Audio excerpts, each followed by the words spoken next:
All right. So the purpose of us of this right now is just to talk through the five things we have in the book, right? The five brand awareness and lead generating strategies we have in the book and how we use them through pickup to generate leads and brand awareness.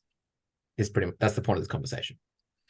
The point of it is to also go through the 5 points and then think about like practical ways that it worked for us in pickup. So, for example, we have the five top strategies that we used to pretty much get. When we had pickup, we pretty much had essentially millions of people see the brand, and what we did is we put that into the book, and the first point we put in was the top 12 design elements, like the must-have top 12 design elements. So the top 12 design elements were things that like are must-have things that we need to make sure it's like a business owner has in their design to make sure that they're setting themselves up for success in brand awareness. So what Now, what are some of those 12 things? so the 12 things we had that we put in there were, let me pull them up here. They were your brand name, your logo, your style guide, the website, social media graphics, business cards, product packaging, and email signature, branded apparel, infographics, signage of banners, and blogs. So it sounds really obvious, but just from my experience on dealing with businesses, you'd be surprised on how many of them actually have absolutely no idea, like absolutely have none of these intact or like matching each other. And I was actually chatting with someone the other day. I can't even remember who it was, but they were sort of telling me that he has a friend that has had success just by targeting businesses that are about to be ASX listed, and these businesses that are about to be ASX listed have their social media is all over the place. And he comes in and he sort of says like, hey guys, you're about to be ASX listed. Like you have to get your social media graphics in place. Like, what are you doing? So even businesses at that scale are pretty much just like all over the place with their design elements, and specifically even things like social media with like their website and so on and so forth. So if we take something like social media or just the website and your experience with doing it, if we were, yeah, so what impact, when you did get it intact, the social media for pickup, what changes began to happen for the business? So what we saw, and you could agree with me here, is just because it was that brand recognition, right? So like we had people like stopping us in the street and being like, hey, I've seen what you're doing online. So because you're popping up on social media, you're popping up on Facebook, on Instagram, on YouTube, on TikTok, or whatever it is. And then you're also popping up in person. You're popping up with your flyers, your banners, and so on and so forth. People just remember your brand. People aren't going to remember your brand if they see it once on Facebook and then never see it again for the next 12 months. Like it's just, it doesn't work like that. It's not going to happen. Sure. So I think another key component here is it's something that we always said that if you're maybe not showing up where your customers are at, and when they do go and look for you, it does look like you've been shut for 2 years and you haven't been running. I think that's really important when it comes to keeping that website and social media and that online presence as well. What do you think about doing things offline in regards to like those business cards you spoke about and like flyers? Yeah. So that's a good point. Just going back to the point you said before, we used to meet people that used to say to us that that they would use Instagram as like a verification to make sure if the business was real, if it wasn't. So they would be like, kind of like how we used to use Google, and you say this all the time, that when we want to know if something, if we want to get information about something, we'll go to Google and we'll search Google and be like, is this here? Is this real? Is this legit? But people these days aren't doing that. They're going to Instagram, they're going to TikTok to make sure if it's real. So if the business isn't listed on Instagram or on TikTok, on Facebook, or it's not active on there, then people just don't think it's real, or that, you know, they lose confidence in it. So that's specifically online. With regards to like business cards and so on and so forth, you definitely know how like the great success we had with those like posters and those flyers. Oh, absolutely. And I think another one that we had good success was with branded t-shirts, right? And we ended up hearing that story from a friend that helped launch Uber in Malaysia. And her business partner went all the way to Malaysia as the managing as the manager for Uber there, and how he never took off his shirt just to pretty much promote the brand everywhere. And we heard wild stories where the individual is wearing the branded shirt even at weddings, even at functions, just to get that brand exposure. Yeah. 100%. Yeah. So their attitude was like, it was like a you know, a dog attitude. It was just, I'll do whatever it takes to get my brand in front of eyeballs. It was, I will hustle my way to get the Uber brand in front of anything. And so I remember having that conversation with I can't quite remember her name now, but and I remember she was saying that like she would even go to like a train station and they would like look at a TV and they'd be like talk to the train manager and then make up some sort of story as to why the TV needed to be wrapped with the Uber branding because it was going to protect the TV or something like that or whatever it is. Like they would just do whatever it was to get the Uber brand in front of eyeballs. And so yeah, how do you think like that played out? That why do you think that has such an awesome impact as well?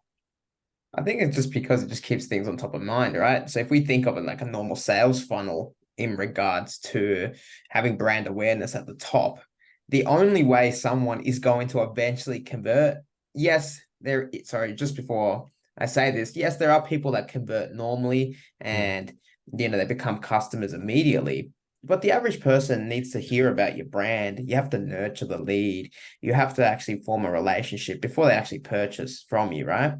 So I think what this Uber strategy was trying to do was just open up that top bit of that sales funnel, open up that brand awareness, open up that marketing to reach more people, get more eyeballs, so that in turn would create more sales, right? And I think that's what they knew. I think that's what they knew, and they did well. They knew that, hey, if I get X amount of people to see my brand, X amount of people are eventually going to be converting, assuming afterwards they nurture those leads properly, right? Yeah. Yeah. Yeah, it's How, awesome. yeah. What do you think are some of the mistakes business owners make? We saw some over the years. One of which was maybe not maybe putting too much what's the right word? Too much worry or caring a bit too much of what the content actually looks like, and instead of posting about it.